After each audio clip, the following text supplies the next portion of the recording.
Jésus a dit que l'homme ne vivra pas de pain seulement, mais de toute parole qui sort de la bouche de Dieu.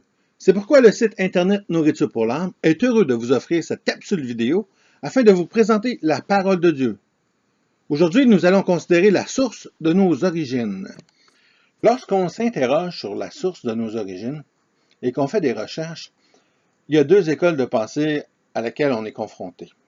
Ces deux écoles de pensée sont totalement opposées l'une de l'autre. D'un côté, il y a l'évolutionnisme et de l'autre côté, le créationnisme.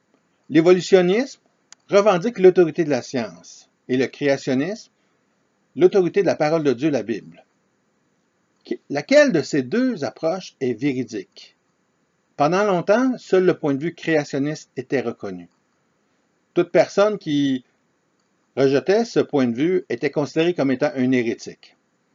Aujourd'hui, les livres d'école ont mis de côté la notion de création par Dieu pour laisser la place à l'évolution. On a parlé de l'évolution comme étant un fait scientifiquement reconnu, mais est-ce véritablement le cas? En fait, l'évolution demeure une théorie, rien d'autre. Le fait qu'elle est enseignée comme étant un fait établi n'est que le résultat que l'homme cherche simplement à rejeter la pensée d'avoir été créé par Dieu afin de ne pas avoir de compte à lui rendre.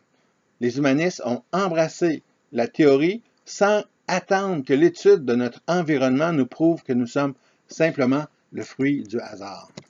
Charles Darwin a été l'un des premiers à parler de l'évolution. C'est lui qui a formulé l'hypothèse selon laquelle toutes les espèces vivantes ont évolué au cours du temps à partir d'un seul ou de quelques ancêtres communs grâce au processus connu sous le nom de la sélection naturelle. La sélection naturelle de Darwin est le résultat que les animaux, avec le temps, s'adaptent à leur environnement et évoluent, et que seuls les plus forts vont demeurer et les plus faibles vont disparaître.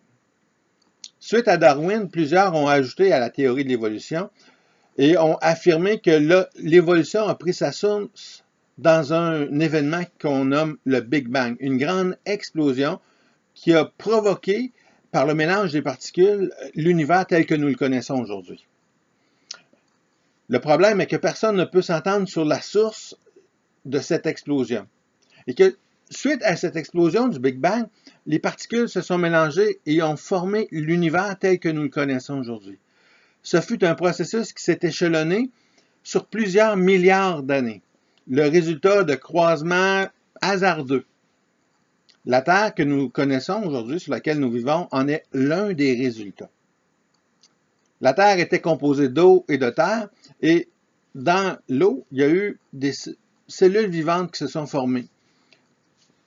Résultat d'événements hasardeux. Et que ces cellules se sont combinées et d'unicellulaire est devenu organisme vivant à plusieurs cellules qui a formé un poisson. Et ce poisson, à cause d'un manque de nourriture, eh bien, a dû sortir de la mer et pour ça, il y a des pattes qui lui sont apparues. Et il est devenu un reptile. Le reptile est sorti de l'eau et pour les besoins de la cause, selon les environnements dans lesquels il est soit devenu un autre type d'animal parce qu'il a évolué, ou bien il est devenu un oiseau. Mais à travers les différents types d'animaux, eh bien, il y a eu le singe qui, en suivant le processus d'évolution, est devenu l'humain que nous sommes aujourd'hui. Ce que Darwin et ses confrères ont fait, c'est une première étape dans le processus scientifique. C'est-à-dire qu'ils ont émis des hypothèses qui restaient à cette époque à être validées. Et pour valider ces choses-là, ces hypothèses, il faut une démarche scientifique, il faut expérimenter, tester, voir avec la science si c'est des choses qui peuvent s'accomplir. Et au niveau de l'évolution, on n'est pas arrivé à l'étape où est-ce qu'on peut dire que ces choses sont concluantes et qu'elles sont un fait véridique. L'évolution demeure une théorie scientifique. Malheureusement, plusieurs affirment que c'est un fait scientifique aujourd'hui, alors qu'il s'agit en fait d'un acte de foi, tout comme le créationnisme l'est. Personne n'a été en mesure de créer une chose à partir de rien. Qui a déclenché le Big Bang? Quelle en a été la cause? La science n'est pas en mesure de démontrer l'évolution d'une espèce à une autre malgré toutes les recherches effectuées, malgré tous les fossiles récoltés, ramassés, compilés et comparés, on voit un changement entre des races, mais pas entre espèces. On est loin de l'unicellulaire qui devient poisson, auquel des pattes lui poussent et devient reptile, pour ensuite devenir un singe qui deviendra un homme. Entre chacun de ces états, il manque des maillons pour justifier une telle affirmation. Comment être certain que la méthode de datation utilisée en millions d'années puisse être exacte? Plusieurs hommes de science ont même osé affirmer des choses totalement fausses afin de justifier leur recherche. Non, en fait, l'évolution est tout comme le créationnisme un acte de foi. Devons-nous croire à une série d'événements fondés sur le hasard ou dans l'action d'un être créateur comme la Bible nous le présente? Maintenant, considérons le créationnisme à la lumière de ce que la Bible, la parole de Dieu, nous enseigne. Alors, si on ouvre la Bible, le premier verset qu'on va lire au tout début, c'est « Au commencement, Dieu créa le ciel et la terre ». C'est intéressant comme verset parce que, ça nous dit qui a créé, qui a fait l'univers en débutant par le ciel et la terre, et aussi la méthode. Le verbe créer, dans son original en hébreu, signifie pas de prendre différents éléments et de les assembler ensemble, comme on a vu dans l'évolution où est-ce qu'il y a eu un assemblage hasardeux. Mais non, ici, il y a un acte souverain qui crée des choses, mais le mot hébreu signifie à partir de rien. Et c'est seulement par le moyen de la parole que Dieu crée ces choses-là. La Bible démontre que c'est un acte souverain et réfléchi qu'est la création. Le message de la Bible fait appel à notre discernement, à notre jugement. L'univers qui nous entoure porte la signature de Dieu. Le psaume 19 au verset 2 nous le témoigne. Ainsi, lorsque nous pouvons lire « Les cieux racontent la gloire de Dieu et le firmament proclame l'œuvre de ses mains ». On voit ici le témoignage de Dieu dans sa création. Tous les éléments chimiques, physiques, logistiques, pour que le ciel soit comme il l'est, démontrent l'œuvre de Dieu.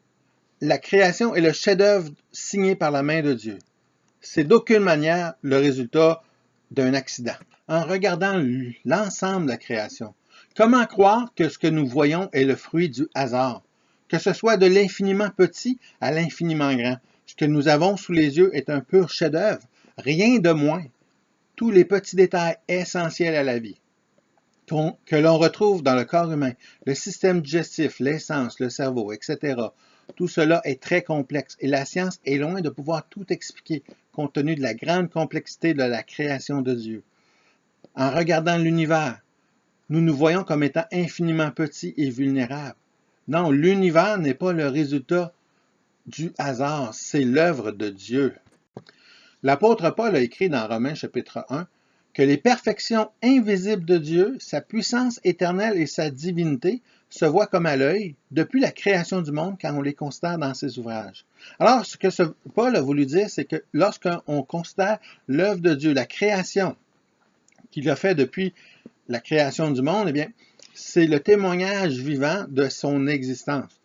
Juste par la création, on a la manifestation évidente de l'existence de Dieu parce que tous ces petits menus détails prouvent son existence. Tout comme Paul, le prophète Ésaïe considère que la création est le témoignage de l'existence de Dieu. C'est pourquoi il nous interroge dans le chapitre 40, au verset 28 de son livre, où est-ce qu'il dit « Ne le sais-tu pas? Ne l'as-tu pas appris? C'est le Dieu d'éternité, l'Éternel, qui a créé les extrémités de la terre. Il ne se fatigue point, il ne se lasse point. On ne peut sonder son intelligence. » Aux yeux de Ésaïe, seul Dieu était capable de créer des choses aussi parfaites, aussi extraordinaires, aussi méticuleuses que l'univers qu'il nous a légué. Et chaque personne devrait le savoir. Chacun devrait avoir appris que c'est le Dieu Tout-Puissant qui a tout fait. Donc, à la lumière de ce que nous venons de considérer, eh bien, on doit utiliser notre jugement afin de savoir si on est le fruit du hasard, de l'évolution, ou bien l'œuvre créatrice de Dieu. Pour ma part, je crois qu'il est plus facile de croire en Dieu que dans une série d'événements hasardeux qui auraient permis qu'à travers les milliards d'années, nous soyons rendus là où on en est aujourd'hui. Je crois qu'il est plus logique, qu'il est plus scientifique même, de reconnaître l'action souveraine et créatrice de Dieu. La science des probabilités nous démontre clairement que mathématiquement, il est plus probable que nous soyons le fruit de l'œuvre créateur de Dieu que le résultat d'une série de successions hasardeuses d'événements. Ma prière, c'est que vous puissiez, en observant les éléments de la nature, réaliser qu'elles nous témoignent de l'existence d'un créateur. Que vous puissiez affirmer comme Job le dit, « Mon oreille avait entendu parler de toi, mais maintenant mon œil t'a vu. » La nature nous parle d'un créateur. C'est sa signature. Et ce créateur a un désir, c'est celui d'avoir une relation intime avec toi. Que tu puisses croire en lui, mettre ta confiance en lui, parce qu'il a des projets pour toi, des projets de bonheur et non de malheur. Mets ta confiance en lui, espère en lui, et que le Dieu Tout-Puissant qui a créé les cieux et la terre puisse t'accorder sa grâce pour l'éternité à venir.